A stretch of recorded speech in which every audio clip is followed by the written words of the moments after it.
Previously on Hunting Hitler. So this is from June 12, 1945. Look at this line. At this time, the decision had been taken to divide the ministries in two parts and establish one government in the north and one in the south. They're splitting up. We have to look at both routes. The Nazis falsified British money. Counterfeit money? Yes. It was hidden here in the area. So they hid it with the intention of coming back for it? Yes. This was the dead drop for the escaping Nazis. They tried to transport heavy water out of Norway. Was Narvik the staging point to send heavy water to Argentina, to make a nuclear bomb, to create the Fourth Reich? There's a pushing Nazi seaplane here. This is absolutely incredible. We have eyes on a Nazi U-boat. This thing is huge. What is it doing here?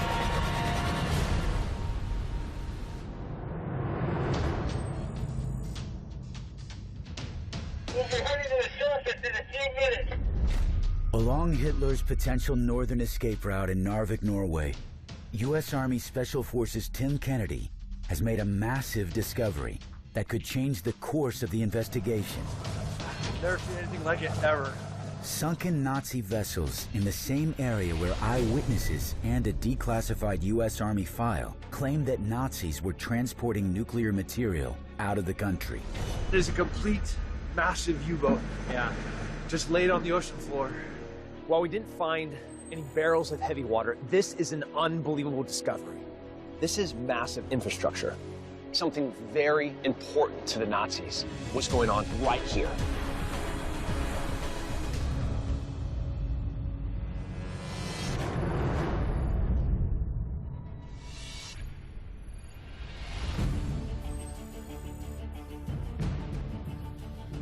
Look at the size of this airplane. It was huge. And it's sitting right next to a U-boat. 21-year CIA veteran Bob Baer and former terrorist targeting officer Neda Bakos are using an asset mapping strategy, tracking Hitler's known associates to pinpoint exactly where the Fuhrer could have gone after World War II. Clearly, for the Nazis, Narvik was a major militarized port. They are investigating two potential escape routes for Hitler: a southern route through the Tyrol border region and a northern route through Narvik, Norway, where they discovered the remains of two large Nazi vessels. The question is, were these used in conjunction with each other, or did they just happen to be at the port around the same time? The fact they were found together, it's very strange. And my experience tells me it was not for local defense. So what were they doing with them? Look at this. OSS, predecessor of the CIA, March 15th, 1943. Message from Colonel von Losberg.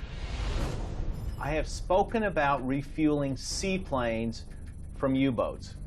A possibility is to station a U-boat in the Atlantic, and when the weather is favorable, it signals.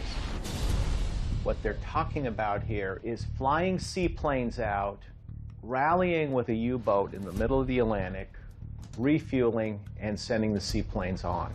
What these U-boats are gasoline stations in the middle of the Atlantic. Look, you've got about 8,000 miles from Narvik to Argentina.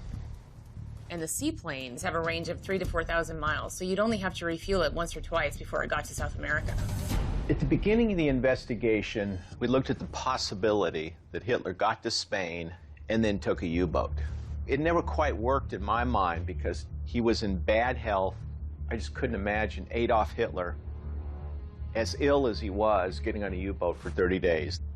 But now that we know that they were using seaplanes being refueled by U-boats in the middle of the ocean, it makes a lot more sense. This opens up a whole new set of options for Hitler to get out of Europe. For me, this is the logical end of the northern route. Getting a seaplane to South America from Narvik, 100% certainty you could do it. If anybody's capable of using a combination of a seaplane and a U-boat, it's the Germans. Had they mastered the technique, They could have gotten multiple seaplanes across the Atlantic. We have the end of our escape route. I think it's a huge breakthrough. We now have to figure out whether the southern route would have also gotten him to South America. Having found the end of Hitler's potential northern escape route to South America, Bob and Neda turned their attention to the southern escape route to uncover whether it could have also provided Hitler safe passage to South America. They focus on a castle in Tyrol, which, according to a declassified U.S. Army file, was run by high-level SS commander Friedrich Schwend. The Tyrol border region between Italy and Austria was crawling with Nazis. The team found the castle where Schwend, who was reporting to Kaltenbrunner and Himmler, was burying stashes for fleeing Nazis. Schwend is a key part of the Southern Network. He's a high-ranking Nazi. He's burying stashes. Clearly, he's a facilitator helping Nazis escape along this southern route. The question is, what were in these stashes? I mean, normally you would have new documentation, passports, gold, for instance. But what they really need to know is, once you're here, what's your onward destination? If we're able to find one of these stashes, it could be a big breakthrough. That could open up the entire Southern Network to us. We could find out how they escaped and possibly where they were headed. Look at this. U.S. Army, the Hotel Paradiso served as a hiding place for trustworthy Nazis, such as Friedrich Schwend. Schwend used his gold to plan possible escape routes. This file is telling us this was part of a clandestine organization, a hiding place for trustworthy Nazis.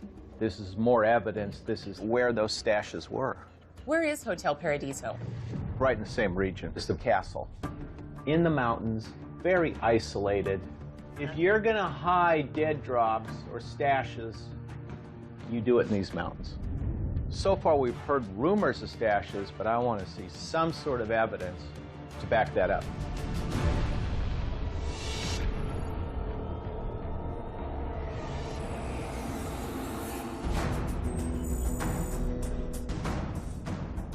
How far's the border from here? We're pretty close, aren't we? We're pretty darn close, I believe. In the Tyrol region, on the border between Austria and Italy, World War II historian James Holland and U.S. Army Green Beret Mike Simpson arrive at the Hotel Paradiso. Look at this place.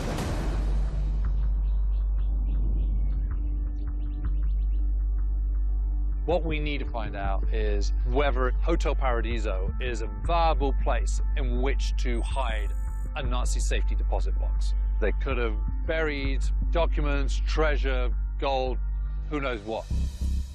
You know, the building's bigger than I thought it was going to be. Yeah, it's a monster. It's almost like they had plans for this to be something pretty major. Yeah, bought at some point in the war by Schwend, and I'm guessing Schwend bought it because, you know, he can hide people in here. This is going to be an isolated place where Schwend can do what he likes.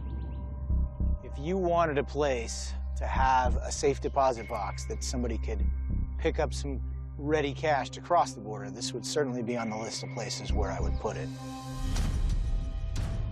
Hotel Paradiso is very remote. It's really the ideal location, but if I'm Schwend and I'm trying to hide these articles to be found later, I'm not going to use the building itself.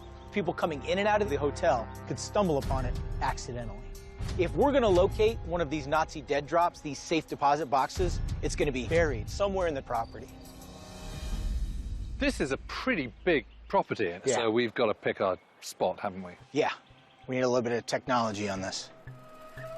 In order to help narrow down their search of the hotel property, which covers an area of more than 500,000 square feet, Mike contacts LiDAR USA's European technician Travis Widener, who brings in state-of-the-art technology. Hey! What's up, man? Drone-mounted LiDAR utilizes laser pulses to produce detailed 3D renderings capable of revealing anomalies below the surface of the Earth within millimeter precision. LiDAR technology has enabled archaeologists to discover lost Mayan civilizations in the rainforests of Honduras. What size cache are we talking here? Probably something somebody could have dug up, grabbed, walked away with. Big, backpack, suitcase size. Let's get a 3D model of the area, and then we can decide where exactly we can dig. That's amazing. Whoa. I love that. To properly scan for anomalies in the soil, the team deploys the LiDAR in a grid search flight pattern, covering the entire hotel property, plus an area 60 feet beyond the hotel grounds, to ensure they don't miss any potential targets. So is this about how far you guys wanted to go out? Yeah, right about there looks right. Okay. So how long is this going to take to do? Oh, probably 5 minutes tops. Really? To run the As whole little as flight. that? Yeah. Amazing. 21st century technology, James. Yeah, I mean, just imagine if we didn't have this. We'd be out here for days. Nicely done. And we'll get to processing this data. Here's the data. Boot her up here. Here we go. Oh, wow, look at that. There's the building. Oh, my Look God, look at that. all the trees. That's incredible. Look at all the texture that gives you. I mean, it's really three-dimensional. Okay. So how do we spot these potential holes in the ground? Well, we're going to look for raised areas or depressed areas. Got you. Anything that doesn't look natural. That's right. We might have to get rid of some of these trees to see the surface. Wow, look at that. What's this? That's a nice See that little ripple pit. right there? Yeah. I see that. That's uphill from where the runoff is. That's not a natural place that you're going to get an indentation like that. That's a great observation. It's in a completely unnatural spot. Mm-hmm. It's plain as day right there. I'll just mark it really quick. What's this? You got high area and then whoop, like right there. There's a dip right there. I'm going to mark this dip. There's two sites in particular that could be where Nazi safety deposit boxes were buried 70 years ago. And if we can find just one, it would give us one of the best preserved blueprint for some kind of escape plan for the Nazis at the end of the war. Great points to start with. We need to start digging.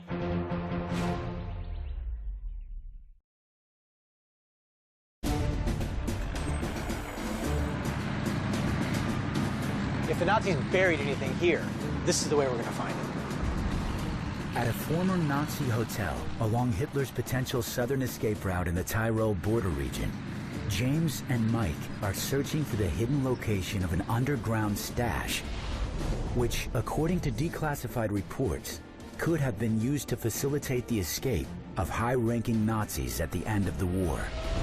So we've got two spots. I'll walk you right over to it. We're looking for a meter by a meter, okay? And probably not quite a meter deep, okay? All right, we'll take you over to the first spot. In this area, the soil is thickly packed. It's gonna be difficult for just James and I and one shovel to dig here. Sometimes you gotta bring in your big guns. The team has called in an excavator to expedite their search. The team directs the excavator operator to begin digging on the first of two anomalies they found using LiDAR technology. Right there. At this moment, we actually could be finding one of these Nazi safe deposit boxes. We're talking about caches for Nazis on the run, with money, maps, contacts, whatever they needed. Pretty thick. We wouldn't have been able to make it through this on our own. That size is perfect. Just go deep. Ooh, lots of rock here. Look at this. Yeah, Hold up. Whoa. Yeah, that's a rebar. Yeah, well, and this is pipe. Oh, that's, whoo. I mean, that's just rubble from the resort, isn't it? Right. There's a rebar there, there's bits of sewage piping, there's brick. I mean, there's no one's going to be burying anything in that. Yeah, you smell that. That's an old-fashioned ceramic pipe, so that's probably the original pipe where the sewage came out of this building. So, now we know why there's a depression here. Basically, this is the septic system, and that's why it sank in right here. Yeah. All right, let's walk him over to position 2. The excavator moves 150 feet to the other anomaly the team identified with LiDAR.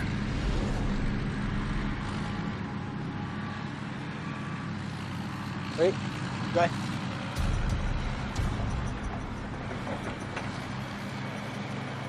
Wow, look at that. Not as rocky. Yeah, it's perfect. The second location initially looks very promising. This area is not rocky. The soil is coming up very easily. This would have been an ideal spot to bury something.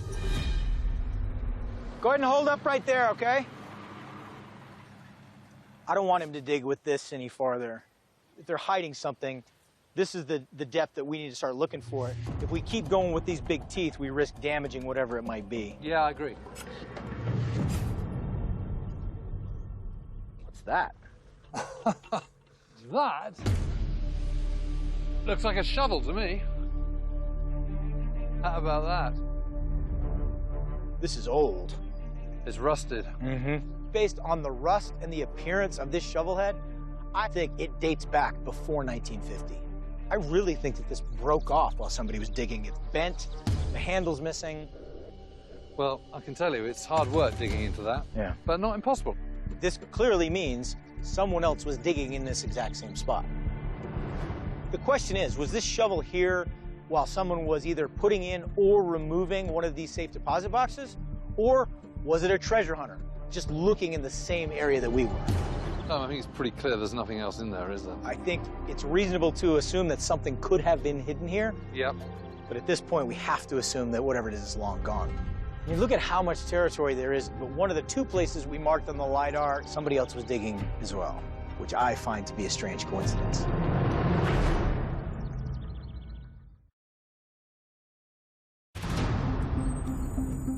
You can hide stuff in this hotel, no doubt about it. Bob and Neda review the findings from Hitler's potential southern escape route in Tyrol, where a declassified U.S. Army report claims the SS were burying money and escape plans for fleeing Nazis on the property of an Alpine hotel. The team searched the area with the LiDAR, and they found a couple of disturbances in the soil. And one of the things they uncovered was the shovel that was broken. This is 70 years later. This site probably very quickly got looted. You know, we should have been looking in 1945. In my experience, whenever I hit a dead end like this, I'd always go back and look at the network we've already established. We know the network was active in this place, so in the absence of any physical evidence, let's see if we can pick up the trail on anyone who would have used this route or picked up one of these stashes. Case, cache, networks, there we go. This is from CIA, Eichmann's flight. So here's Eichmann showing up again on the southern route. Fully inconspicuous, I took my suitcase from this excellent priest from Vipiteno, beyond the Italian border over the Brenner Pass. So we have dead drops in this area. Eichmann is picking up one of them. Look, what's incredible about this is a priest, according to Eichmann, providing assistance to a mass murderer after World War II. So here's Vipiteno. It's on the border between Austria and Italy, and it's only 45 miles to the Hotel Paradiso. We need to figure out what this priest was doing. What part does this priest play in the southern escape route? Yeah, is it one guy, is it one priest, or is it a lot of people? We got to get the team to find out.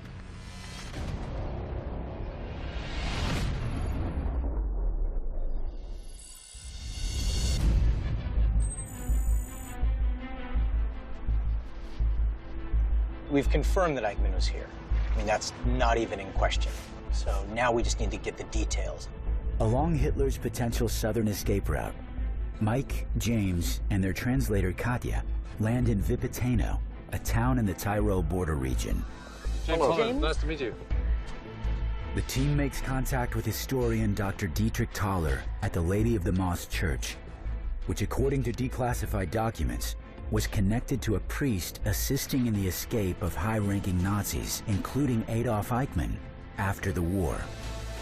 We've learned that the priest here, just after the war, was helping a number of Nazis that were on the run. We're wondering whether you can help us in any way.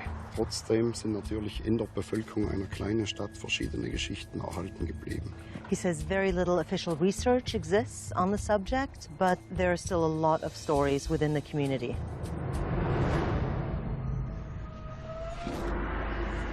Well, that's magnificent, isn't it? Do you actually know who the priest was at that time? In dieser Zeit war Dekan Corradini. The priest at the time was called Corradini. Corradini was here for 20 years, and he would give aid to Nazis fleeing through the area. Thousands were coming through here. So what we've got here is Father Corradini housing them, giving them help. I mean, what else is he doing? There's documentation that they were rebaptized. Baptized? Why? Darüber ist für mich bis heute unerschlossen. He doesn't know.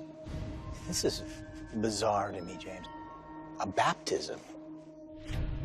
I am completely revolted by this information. Being baptized as a Catholic means you are cleansed of all sins you have previously committed.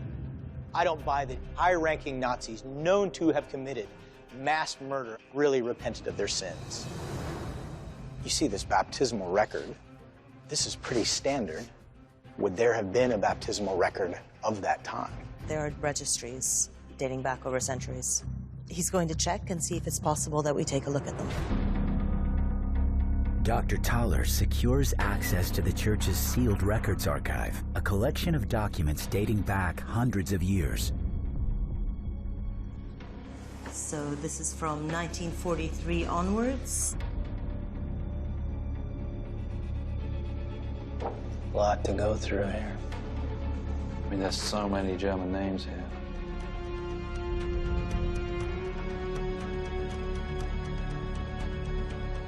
Oh my God. There's no record that Eichmann was baptized here. But look at that. What's that? Priebke, Eric. He's a known Nazi war criminal. And he escaped to Argentina. And he lived there a free man for more than 50 years in Bariloche. This links the rat line going through this church to Bariloche. That's a hard data point. That's major. Erich Priebke was an SS commander who was responsible for the deaths of hundreds of Italian civilians in an action called the Ardeatine Massacre. After the war, he successfully went underground and escaped Europe, surfacing in 1949 in Bariloche, Argentina, the same town where the team had previously uncovered a safe house linked to Adolf Hitler. The legends tells about the whole thing with the Hitler's house. You know, it's a kind of a creepy place. And this is also really interesting. He gets another identity. He wasn't called Erich Priebke anymore. He went as Otto Pape. Erich Priebke had been cleansed. He came here as a fleeing Nazi war criminal with the blood of hundreds on his hands, got complete absolution for that, and left here a new man with a fresh start and a new name. What's amazing is you've got two really well-known war criminals here. One, Adolf Eichmann, we know he was here. Then we've got Erich Priebke too, another really infamous war criminal. And he's not just being held by Corradini, he's being baptized. And we know that both men ended up in South America with completely different names. If Austria is where the Nazis shed their skin, then South Tyrol is where they were born again and assumed a new identity. Thus far, we've been able to establish that Nazis shed their identities in Austria. Everyone threw everything away because then no one was a Nazi. Eine neue Welt. These Nazis then moved to the Tyrol region, retrieved caches of loot, were able to be baptized, assume new identities, and then move on. This unassuming Catholic Church is possibly the most important point on the rat line.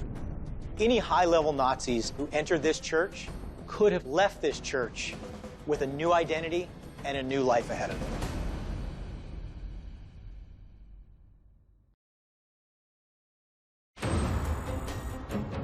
I think this is big. You've got Erich Priebke, comes to this church, is rebaptized. It looks like it's organized to me. Bob Baer and Neda Bakos review the findings from Hitler's potential southern escape route through Tyrol, where a declassified CIA document reports that a local priest was aiding in the escape of fleeing Nazis. The fact that there was a priest willing to help a Nazi gain a new identity really expands their ability to be able to move out of Germany, out of Austria, and down into Italy for passage out of Europe. I think that's huge. Priebke is given new documentation here, and he was known to have been involved in massacres. What this is doing is just giving them a new name so they could start a new life, and they no longer have to answer for the crimes that they committed. In 1945, people didn't have the internet. They didn't have facial recognition. These Nazi war criminals changed their names and just disappeared, and people didn't know who they were. You simply assume a different nationality, get new paperwork for it, and then you completely wash yourself clean. We've got records of these guys being baptized. We've got Eichmann saying that a priest helped them. What I'm seeing is a pattern of activity of protecting high-ranking Nazis. I've seen this before. Previously in the investigation, the team uncovered evidence that Catholic priests were aiding in the escape of Nazis at 2 separate monasteries in Spain, one in Galicia. Germans come here in the monastery, and they used to do false documents to give them a new identity. And another outside of Barcelona. Visitó Montserrat Himmler. ¿Otra vez? Himmler. A Nazi war criminal would want somewhere discreet. Frankly, he couldn't ask for a better place. What I don't know is if it was part of a bigger organization. I mean, how extensive was this? The Catholic Church is one of the biggest human networks in the world. If the Nazis could tap into that network, that would provide them with supply lines to be able to funnel people and goods and safe havens all over the world. Is it the entire church? Is it an organization within the church? Is it an individual priest? Yeah, we need to find that out. Bob and Nada make contact with Professor Jonathan Steinberg. Hi. Hello. The former chair of the history department at the University of Pennsylvania and one of the world's foremost experts on the history of the Catholic Church during and after World War II. I've spent a long time doing research on the relationship between Italian Catholicism and politics in Italy. I hope I can help. We have found records of a priest in the South Tyrol baptizing Nazis. Is it your opinion he was acting on his own, or he was acting with somebody else? It's inconceivable that a Catholic priest in that situation would be working somehow. So he just wasn't a Nazi sympathizer. He's, this is approved, and somebody blesses this. Absolutely. Yeah. Must have. You must have somebody in the hierarchy who covers you. It's that kind of organization. Was the Catholic Church involved in getting Nazis out of Germany to Argentina? Yes, it was. Some branch of the church, but most of it is absolutely unofficial. What incentive would these priests and cardinals have to help some of these Nazi officers escape? Because the Nazis were against communism. That's why the Nazis were supported. Communism, evil. If you have to choose 2 evils, Nazis don't destroy churches.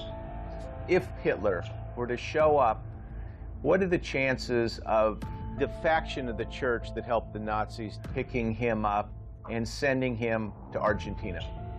Absolutely. They would certainly have done that. You have to remember, when the war ends, there is only one institution in the entire European continent which is intact, and that's the church. The Catholic Church operates as a government. It's sovereign, is off limits to the American government. Had it wanted to, the Catholic Church could have smuggled Hitler out. He just completely ruled out the possibility that the priest helping with Priebke was acting on his own. It wasn't a Nazi sympathizer saying, I'll do a favor for these guys. It was part of the church. It's a network that anybody could fall back on at this point. Now that we have brought the Catholic Church in, and this convinces me that if you could find the right set of people in the church, you could move Adolf Hitler. It's clear to me that the people in the church were helping, but how were they doing it? Let's see what we can find on the database. Here we go. U.S. Army summary of Nazi activity in Rome. Many prominent war criminals are living in Rome illegally under false names. All this activity seems to stem from the Vatican through the monastery of San Girolamo. This is huge. We've got the army recognizing this in a classified document that it's the Vatican that is processing these Nazis. Serving as the central governing body of the Catholic Church, the Vatican is a sovereign city-state ruled by the Pope. Located on 110 acres within the city limits of Rome, Italy, the Vatican operates with complete independence, minting its own currency, issuing passports, and maintaining a state military force known as the Pontifical Swiss Guard. Look, here's the Vatican, and here we have San Girolamo. It's just over a mile away from the Vatican. We are in the Vatican's front yard, and you're having a monastery processing Nazi war criminals in 1945. If we can find evidence of how exactly this monastery was helping Nazis, we could unlock the final piece of the puzzle of the southern escape route. We have to get people out there and see what this place was.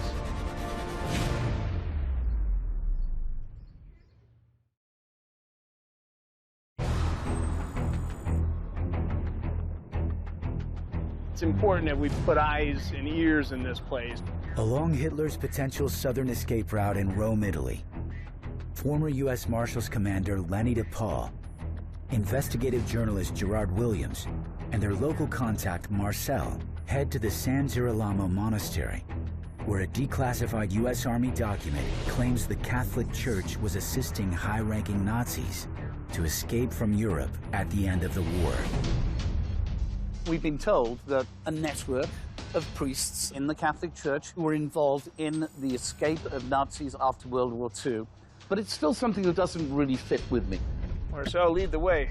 How you can be a man of the cloth and at the same time support people who committed such huge crimes, it's mind-boggling.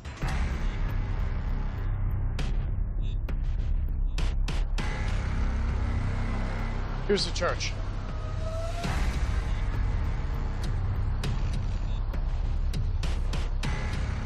Chiesa di Girolamo. It's a big door, Lenny. Documents we've had access to show us that San Girolamo is key to the Nazi escape route through Italy. What we need to find out is how did the Catholic Church run such a massive operation? We need to get in and see what we can see.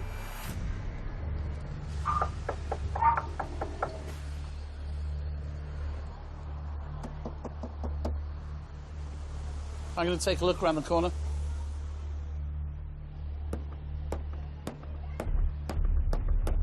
I want to get in. I want to get in one way or another. I want to get in.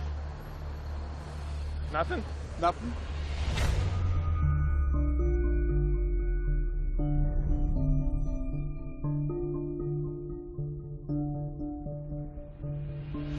Why do you have this huge church and you can't get in the front door?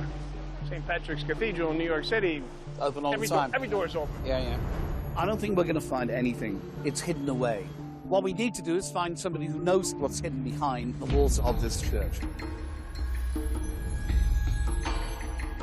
So, do you think this is our contact? It is. Matteo. How are you? Nice to meet you. The team makes contact with Professor Matteo Napolitano, who serves on the Vatican's Historical Committee and has extensively researched the activities of the Catholic Church during and after the Second World War. Matteo, we have a document which puts this church right at the heart of the escape lines through Rome. Questa chiesa, in effetti, San Girolamo, è stata al centro azione di salvataggio degli ex nazisti. So this church, San Girolamo, was in fact the safe house for the escapes to get out of Italy. In my world, that's called harboring and aiding and abetting a fugitive. Is there anything else that San Girolamo was doing aside from being a safe house for the Nazis? They were organizing documents in order for them to leave. They needed those documents in order to get to South America. So, Matteo, are they printing documents here? Are they forging documents here? No. Chiedevano documenti alla Croce Rossa che poteva dare documenti veri. The Red Cross, then?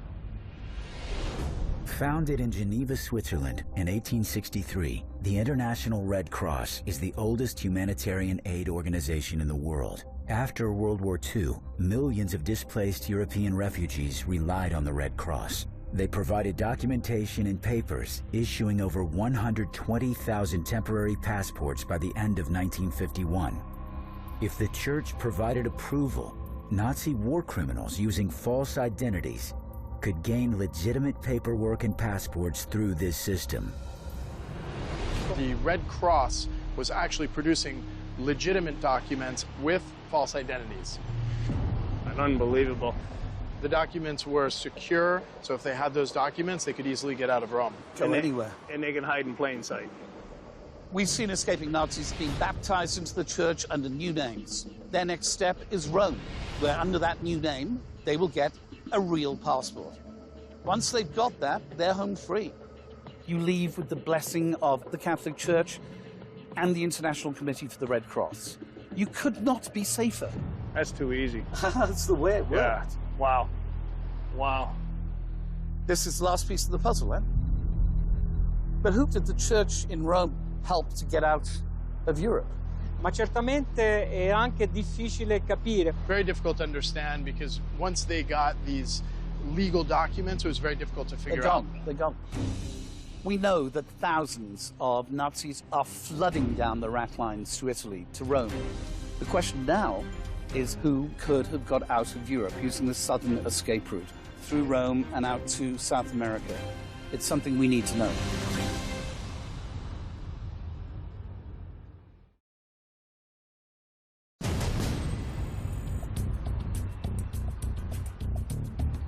This is where we're going. Yep, looks like it. With the help of their local contact, Lenny and Gerard have secured an exclusive meeting with a woman who is believed to have groundbreaking information about the Nazis' southern escape route. Hi, I'm Gerard. Gisela Heidenreich, the daughter of a senior SS officer, has agreed to share her first-hand knowledge with the team. We know that a group within the organization of the Catholic Church who were involved in the escape of Nazis after World War II using the southern escape route. Now we need to find out who they helped and aided to get out of Europe.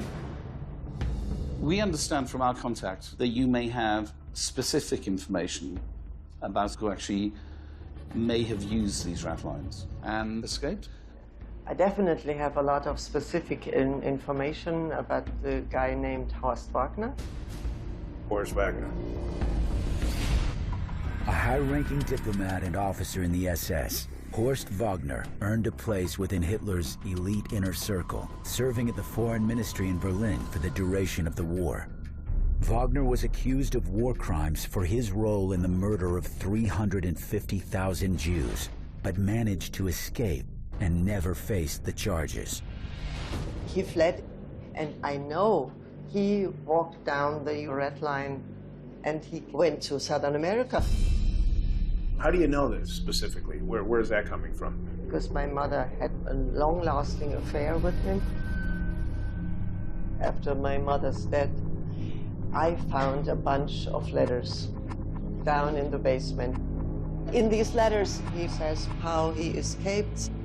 I also have the original letters she wrote to him. So you have the conversation between the two lovers? Yeah. You have both sides of the conversation. That's unheard of. Yeah. It's so amazing. How many letters did you find? It's about 200. Can we see those letters? Gisela grants the team an unprecedented look at her collection of hundreds of original letters, detailing every step of the Nazis' southern escape route. Here are some original. See, this is his original handwriting. It's amazing. And this is potentially key to the investigation. Horst Wagner and Gisela's mother, they thought that these letters were in secret. That's why I think this is actually the whole truth. This is real. It's massive. How does he get out of Germany? How does he escape? He gets connection with the Catholic Church. He was not Catholic, but he went there because he got a Red Cross visa. Is this written in these letters? I have this here. I can quote it. He writes, Finally, I can give you some new information. There's some advocate who would help to get a new passport. All of a sudden, he's somebody named Peter Ludwig, of course, false name. Original documents in a different name. Then what? He writes that he first went down to Austria, to Old Aussee, where Kaltenbrunner was. Kaltenbrunner led from here to the hunting lodge that was up in the Dead Mountains here. We're talking about Ernst Kaltenbrunner, number 2 in the SS. Yes. And then he went by foot over the Alps, over the Brenner, and stayed overnight in Schloss Labas. If you want a system that can help Nazis post-war, this is about as good as it gets. These are the places that we've gone and looked at, walked the ground and investigated. He's pretty much just dropping breadcrumbs on this rail line and the route that he took. And then he arrives here in Rome. So, Gisela, when he finally decided to leave Rome, where did he go to? He went over to Argentine, to Buenos Aires. He finally made it to South America. Wagner's a very, very senior Nazi, a close member of Hitler's circle. What we have now is a connection between Adolf Hitler, the network, and the Southern Escape Route. This route is used by the most senior governmental and SS officer class that you can think of. The idea that Adolf Hitler may have been one of them, it's a possibility. So, Gisela, you've helped us flesh out the southern rat line, coming out of Germany, through Bavaria, down through Austria, into the Tyrol, to Rome, and then from there, all roads lead to Argentina. That's not just connected all the dots for us. That's drawn a big black marker line through the whole of Europe. This is amazing. It looks like that's it for Europe. We have found the very end of the Southern Escape Route. Next stop, Buenos Aires, Argentina. Next time on Hunting Hitler. He remembers there was a crash and a splash. He saw it from here. Have you ever heard that there were Nazis on this airplane? He's scared. Hey, right here, right here. Holy sh**. If you want corroborating evidence, this is it right here. This is massively significant. This was part of a Nazi shuttle service all throughout South America. The spinner was operating in Argentina. Correct. This is them counting every single dollar of them moving people from Europe to Argentina and South America. Recognize any of these people? It's Joseph Mengele, Auschwitz's angel of death.